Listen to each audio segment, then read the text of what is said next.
வணக்கம். அதிமுக பொதுச்செயலாளர் திரு எடப்பாடி பழனிசாமி தனது இல்லத்தில் உட்கட்சி விவகாரம் குறித்து விரிவான ஆலோசனை நடத்தி வருகிறார். குறிப்பாக அதிமுக தாவேக அரசு பொறுப்பேற்றதற்கு பின்பு அதிமுகவில் இரு அணியாக செயல்பட்டு வருகின்றனர். முன்னாள் அமைச்சர் திரு SP வேலுமணி தலைமையில் 25 எம்எல்ஏக்களும் இவர் தலைமையில் கிட்டத்தட்ட 22 எம்எல்ஏக்கள் என இரு அணியாக செயல்பட்டு வருகின்றனர். ஏற்கனவே கட்சி விவகாரத்தை பொறுத்தவரை குறிப்பாக 26 மாவட்ட செயலாளர்களை நீக்கி புதிய மாவட்ட செயலாளர்கள் 17 பேரை நியமனம் செய்துள்ளார்கள். மேலும் அவர்கள் மீது என்ன மாதிரி நடவடிக்கை எடுக்க வேண்டும் என்பது குறித்து இந்த ஆலோசனை மேற்கொண்டு வருவதாக தெரிவிக்கப்படுகிறது. இந்த ஆலோசனையை பொறுத்தவரை மிக முக்கிய நிர்வாகியாக இருக்கக்கூடிய வழக்கறிஞர் இன்பதுரை, அதே போல தளவாய் சுந்தரம், மேலும் மாநிலங்களவை உறுப்பினராக இருக்கக்கூடிய தனபால் உள்ளிட்ட முக்கிய நிர்வாகிகள் அவரது இல்லத்தில் பங்கேற்றுள்ளார்கள்.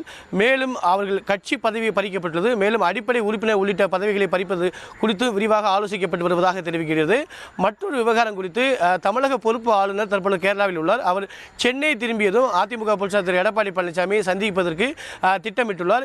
ஏற்கனவே இவரது ஆதரவு தரப்பு நேரடியாக சென்று தமிழக ஆளுநர் தனிச்செயலரிடம் புகார் மனு கொடுக்கப்பட்டது. அந்த புகார் மனுவில் 2 விவகாரம் குறித்து விரிவாக எடுத்துரைக்கப்பட்டது. ஒன்று, தற்பொழுது தாவேக அரசு தங்களது எம்எல்ஏக்கள் மீது குதிரை பேரத்தில் ஈடுபடுவதாகவும், மற்றொன்று அதிமுகவை பொறுத்தவரை அதிமுக சட்டமன்ற குழு தலைவராக திரு எடப்பாடி பழனிசாமியும் அதே போல கொறடாவாக திரு அக்கினி கிருஷ்ணமூர்த்தி ஆகியோரை மட்டுமே ஏற்றுக்கொள்ள வேண்டும் என்பதை தமிழக ஆளுநர் வாயிலாக சட்டப்பேரவை தலைவர் மற்றும் செயலாளருக்கு வலியுறுத்த வேண்டும் என்றும் அந்த புகார் மனுவில் கொடுக்கப்பட்டது. ஆகையால் இந்த புகாரை மையப்படுத்தி தமிழக ஆளுநர் சென்னை வருகை தரும்போது அவர் நேரடியாக சந்தித்து புகார் மனுவை வழங்குவார் என்றும் எதிர்பார்க்கப்படுகிறது.